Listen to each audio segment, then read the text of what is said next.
ओम शांति। हम कोई भी काम करते हैं तो सबसे पहले हमको एक मार्गदर्शन चाहिए होता है। हमको कोई बताए, कोई गाइड करे।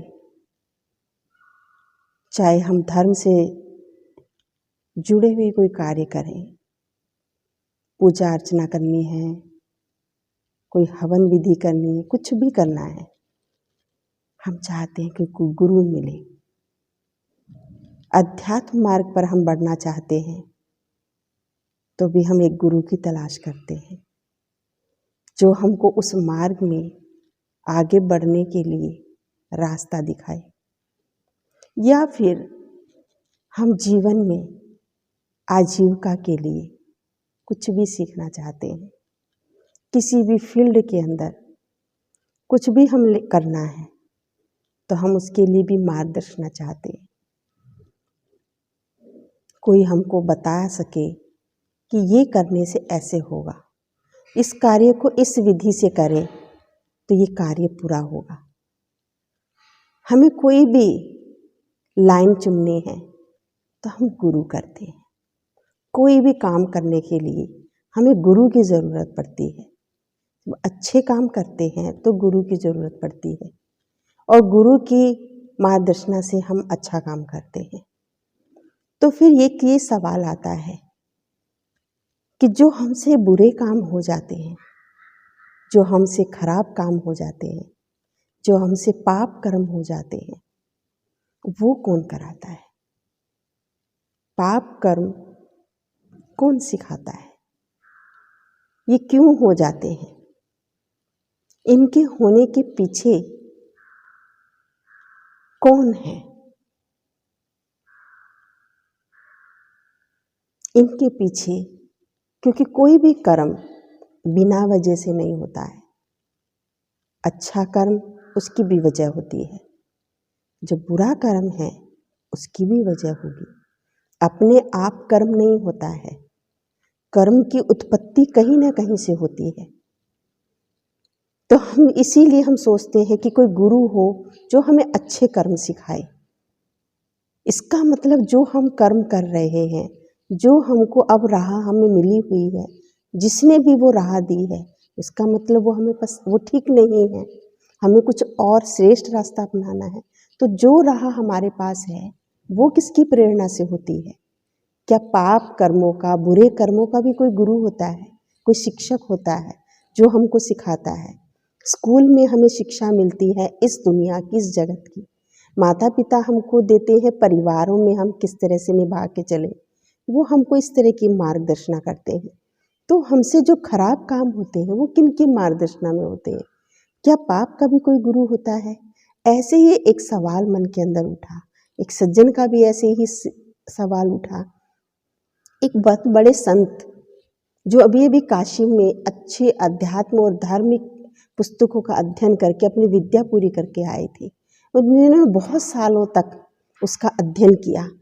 अध्ययन करते करते वो प्रवीण हो गए और प्रवीण होकर और कुछ डिग्री हासिल करके वो अपने नगर लौटे। तो उसकी शोहरत, उसकी जो चर्चा थी चहुँ और हो गई कि वो हर तरह के सवालों का जवाब दे सकते हैं, हर एक की परिस्थिति का वो समाधान उनके पास है। वो इतनी विद्या अध्ययन करके वो आए हैं। तो वही शोहरत जब एक व्यक्ति के कानों में पड़ी, उसके मन के अंदर यही सवाल था कि पाप का गुरु कौन है? पाप का जन्म कहाँ से होता है? ये कहाँ से शुरू होता है? तो उसने सोचा मेरे प्रश्न का उत्तर भी वहाँ जरूर मिल जाएगा। और वो अपना प्रश्न लेकर के उस गुरु जी के पास गया, उस महात्मा के पास गया और उसने जाकर के वो प्रश्न उनके सामने रखा। और जैसे ही उस सज्जन और जो विद्वान पुरुष थे, उन्होंने उस आम व्यक्ति का एक प्रश्न जब सुना तो चकित रह गया कि धर्म के गुरु सुने हैं, अध्यात्म के गुरु सुने हैं, जीवन कौशल के गुरु सुने हैं, पाप का गुरु ये तो मैंने कभी सुना ही नहीं। तो उसे लगा, उस विद्वान को, कि शायद मेरी शिक्षा अधूरी रह गई, मुझे और करनी चाहिए अध्ययन। तो पुनः काशी चला गया, उसने बहुत गुरुओं से मिला, बहुत सारी पुस्तकों का और अध्ययन किया, परंतु इस बात का जवाब उसे कहीं नहीं मिला। और इस बात को, इसका सवाल ढूंढने के लिए वो जहाँ तहाँ भटक रहा था, तो अचानक उसकी भेंट एक महिला से हुई जो पेशे से गणिका थी। उससे जब उससे भेंट हुई तो उसने उन महात्मन की शांति का, मायूसी का, उनकी उलझन का कारण पूछा। तो उस विद्वान ने अपनी वो समस्या उसके सामने रखी। तो उस गणिका ने कहा, महाराज इसका उत्तर तो बहुत सरल है। तो उसको जिज्ञासा हुई विद्वान को कि इसका उत्तर क्या है, मुझे इसका उत्तर चाहिए। तो उसने कहा, इसके लिए आपको एक काम करना पड़ेगा। वो सब कुछ करने के लिए तैयार था। उसने कहा, आपको कुछ दिन जहाँ मैं रहती हूँ वहीं आपको पास में रहना पड़ेगा। उसने कहा, मैं रह सकता हूँ, मैं कुछ भी कर सकता हूँ, मुझे इस प्रश्न का उत्तर चाहिए। तो उस विद्वान की, उस आचार्य की, उस जो वैश्या थी, उसके घर के पास में ही उसकी रहने करने की व्यवस्था कर दी। शुद्धता से उसके खाने पीने का इंतजाम कर दिया और बहुत अच्छे से वो 3-4 दिन अपना, उसका एक नियम था विद्वान का, उसने एक जीवन में सिद्धांत बनाया था। वो किसी के हाथ का पानी नहीं पीता था, वो स्वयं भोजन बनाता था, स्वयं भोजन पाता था। तो कुछ दिन उसने स्वयं भोजन बनाया, बड़े आराम से भोजन पाया, परंतु इस सवाल का जवाब नहीं मिला। इसकी उत्कंठा उसके मन में थी। तो एक दिन वो गणिका उसके पास आई, कहा, महाराज आप रोज भोजन बनाते हैं, इतनी परेशानी में आप भोजन बनाते हैं, मैं बिल्कुल स्वच्छ नहा धो करके आपके लिए भोजन बनाऊंगी, आप स्वीकार कर सकते हैं अगर आपकी आज्ञा हो तो, यहाँ किसी को पता नहीं चलेगा। उसने कहा, नहीं। तो उसने उसको मनाने के लिए एक युक्ति रची, क्योंकि उसको उसका जवाब देना था। तो वो युक्ति उस स्त्री ने रची, उस महिला ने रची।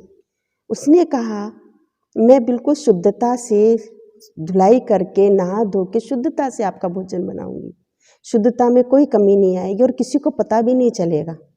और उसके साथ साथ मैं आपको प्रतिदिन 5 स्वर्ण मुद्राएं भी दूंगी। अब जैसे उस विद्वान ने सुना रोज 5 स्वर्ण मुद्राएं, तो उसका वो जो अंदर का लोभ था वो जागृत हो गया।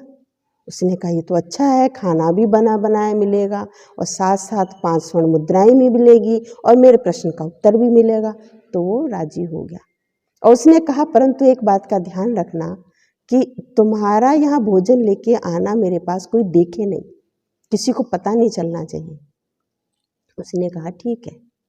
उसने बहुत शुद्धता से सफाई करके, नहा धो के, शुद्ध होकर के, पूजा पाठ करके उनके लिए बहुत अच्छे अच्छे व्यंजन बनाए और व्यंजन बना के थाल परोस करके विद्वान के सामने उन्होंने थाल लगा दिया।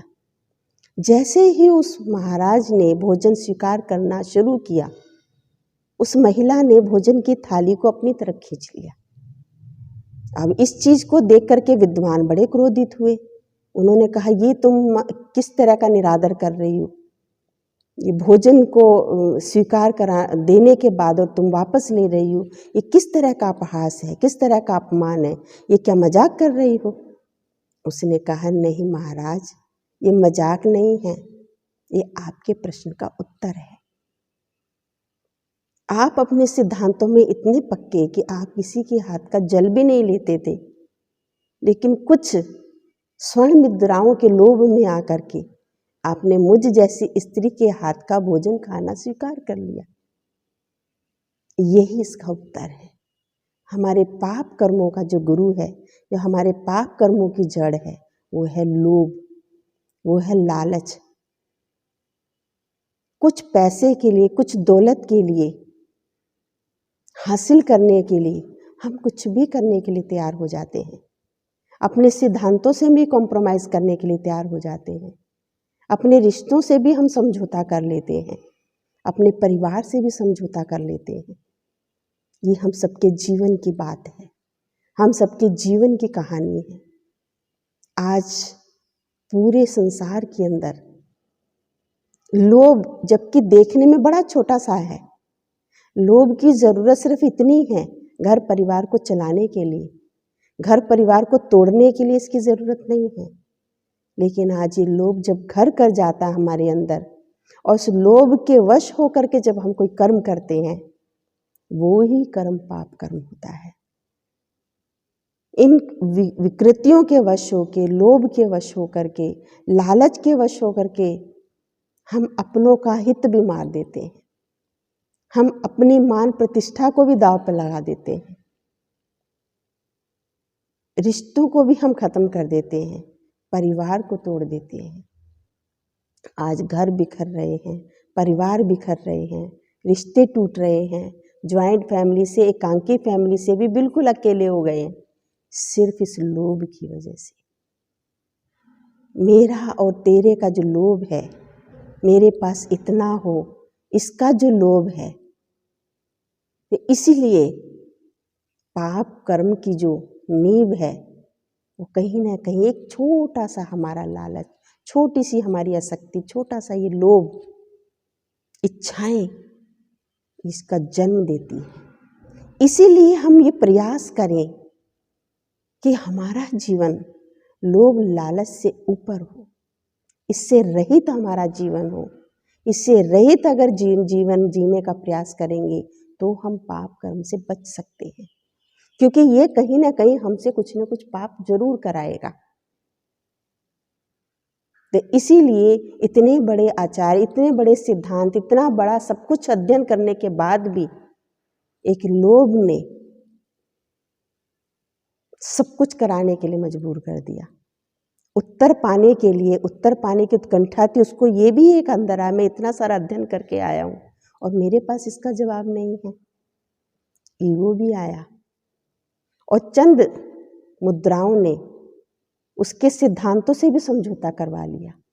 हम कितने सिद्धांतों से समझौता रोज करते हैं, हम कितने रिश्तों से समझौता रोज करते हैं, हम कितने अपनों से समझौता रोज करते हैं, सिर्फ थोड़े से लोभ के पीछे।